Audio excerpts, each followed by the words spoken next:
Nous sommes à Mossette, un petit village du Conflent dans les Pyrénées-Orientales. C'est au-dessus de ce village classé que se trouve le mas de la Coume. Nichée au fond de cette petite vallée, la Coume accueille des enfants depuis près de 80 ans. Elle a été tour à tour lieu d'accueil pour réfugiés de guerre, auberge de jeunesse, établissement scolaire, puis maintenant centre d'accueil à la campagne.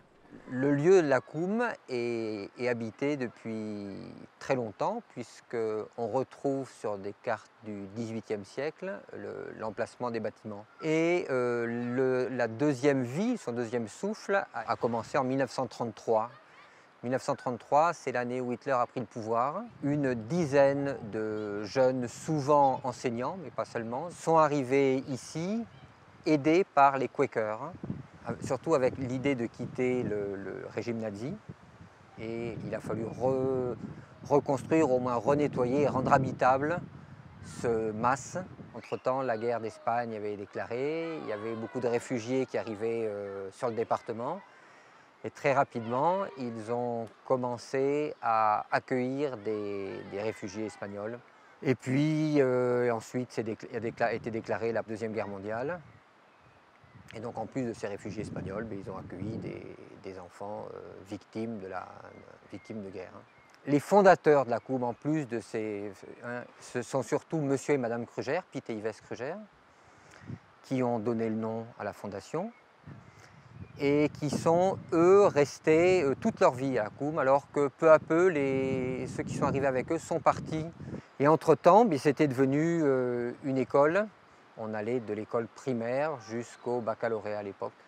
Alors une école un peu atypique, dans ce sens où ils étaient très inspirés du système éducatif allemand, où on avait une très grande matinée, où on faisait que des activités scolaires, et l'après-midi était consacré aux activités sportives, aux activités culturelles. L'équipe d'éducateurs comme les enfants faisait fonctionner la Coum. Nous avons pu rencontrer Franck Francerise, ancien élève de la Coume. Avec le recul, je peux dire, hein, presque 30 ans après, j'aurais certainement pas fait les études, j'aurais certainement pas eu le positionnement que j'ai pu avoir dans la vie, en particulier dans les moments les plus difficiles de ma vie, sans avoir reçu la formation de la COUM. Donc, mais ça, c'est après, hein, parce que sinon, je n'étais pas d'accord au départ. Vous partez en septembre au début de classe, vous revenez, je crois, on vient vous chercher après Noël, enfin Noël, 24-25 décembre, il y avait peut-être une journée ou deux à la Toussaint, j'ai pu souvenir. Enfin, vous voyez 3-4 fois dans l'année, voilà. Donc déjà, le premier changement. Et après, vous vivez en vase clos. Pas de radio, pas de télé, pas de téléphone. Moi, j'ai passé un an au lycée Arago, j'ai redoublé. Hein. Et non, moi, c'était le prof me disait de rentrer, je rentrais. Il me disait de ne pas bouger, je ne bougeais pas. Cette méthode d'éducation ne correspondant plus à son époque, l'équipe de la Coume décide d'arrêter l'enseignement à la rentrée 1989. On s'est décidé de faire un peu ce qu'on savait faire, c'est s'occuper d'enfants, leur faire découvrir notre environnement, donc une nature quand même qui est très préservée. Et puis ce qu'on a beaucoup fait quand c'était une maison d'enfants, c'est-à-dire des activités artistiques. On accueille principalement des scolaires, des écoles primaires, du département ou hors département. Et pendant les vacances, on organise des colonies de vacances, mais qui sont avec des thèmes bien précis, qui sont principalement de la musique ou des arts plastiques.